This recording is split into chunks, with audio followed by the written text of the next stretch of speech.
you may not make it to heaven. And that's going to really mind me, and that's going to really make me unhappy. And if they cry in heaven, that's going to make me cry. You know, I cry a lot. I don't know there's anybody in this church that cries as much as I do. I cry at home, I cry on the pulpit, I cry every time. You say, why is this pastor so emotional?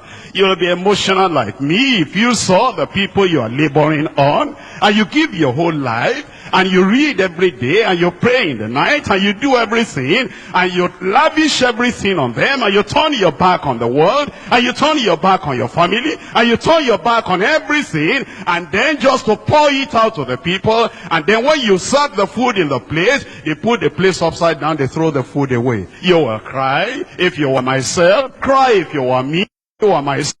And you saw people that are not interested in institution. They are not interested in holiness. They are not interested in righteousness. They are not interested in getting to heaven. And you see if you see all the jewelry I see here, you will cry if you were myself. I know what I teach, I believe, I know the word of God, and as you are coming in, when you come to that gate, and you understand that you want transformation in your life, transfiguration in your life, you know what you are going to do? You are going to check up the word. What is it in the word? Why don't these people wear jewelry? Why don't these people palm? Why don't they wear slacks? You see that, you see how some of the women are, and if you see all those things, when you come in, you'll be asking, why don't they do that? And then you go on your knees.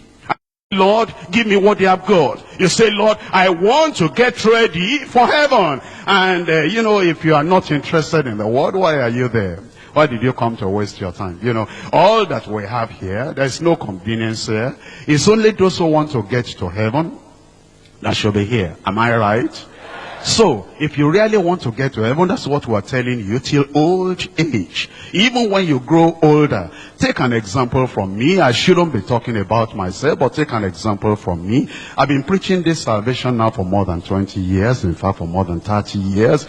And when I come and preach salvation, I still preach it fresh, with action, and with excitement, and with burden in my heart. If I'm talking about holiness, I've been talking about that holiness for more than 30 years. I still talk about it with deep conviction. I don't change, even though there have been problems, and yet I remain as steadfast as I was in old age. I'm a little bit older than some of you now. I'm still moving on. And I'm still marching on. And even though there will be difficulties, and there will still be more difficulties, there will still be more persecution, I'm expecting there will still be more opposition for me. Yet in all that opposition, my only prayer is that anytime I will stop preaching the word of God, let the Lord take me home before I stop.